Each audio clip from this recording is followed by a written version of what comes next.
Scene 1, take 1. And action! Halo, nama saya Alfonso Pardede, Presiden Direktur Flores Prosperindo. Flores Prosperindo bergerak di bidang pengembangan destinasi pariwisata premium. Melalui proyek pengembangan pariwisata berkelanjutan di Tanah Mori, Labuan Bajo, Nusa Tenggara Timur, kami ingin menarik investasi, bertanggung jawab, dan meningkatkan reputasi Indonesia dalam manajemen pariwisata berkelanjutan. Dukungan katalis kepada kami adalah dalam bentuk pengembangan kerangka kerja, tata laksana, dan petunjuk untuk mengimplementasikan standar pariwisata berkelanjutan dengan akreditasi dari Global Sustainable Tourism Council, juga pelatihan bagi staf, operator, mitra komunitas, dan pemerintah. Dukungan lainnya juga adalah untuk menyiapkan prospektus investasi dan kampanye promosi yang menargetkan investor Australia. Untuk itu, ada sejumlah kriteria investasi yang harus kami penuhi. Bersama mitra strategic partner kami mengharapkan keuntungan komersial dengan perkiraan return on investment awal 12-15% selama 10-15 tahun. Dukungan dari Katalis merupakan titik masuk bagi investor Australia, mengingat dukungan kedua belah pihak pemerintah.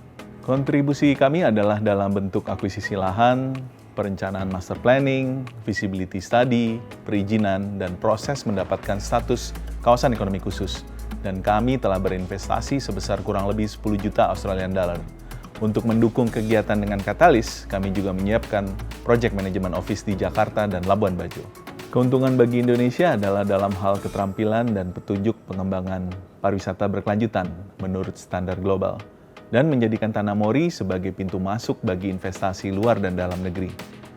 Sementara keuntungan bagi Australia adalah melalui peluang penyediaan pelatihan, layanan teknis, dan pengembangan kemitraan yang lebih kuat di sektor pariwisata dan pelatihan jangka panjang.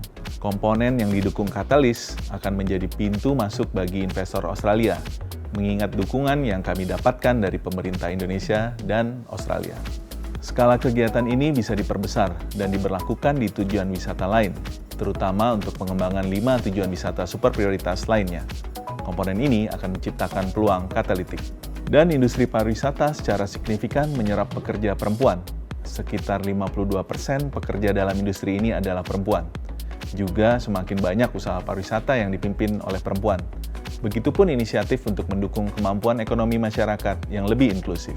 Kegiatan ini mendapatkan dukungan politis dari pemerintah Indonesia dan diharapkan peluang investasi dari Australia di sektor pariwisata akan terus meningkat melalui IASEPA yang telah disepakati.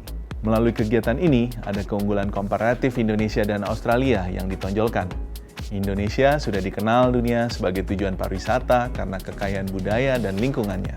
Sementara Australia diakui keunggulannya dalam pengembangan dan manajemen pariwisata berkelanjutan dengan institusi pelatihan yang berkelas dunia.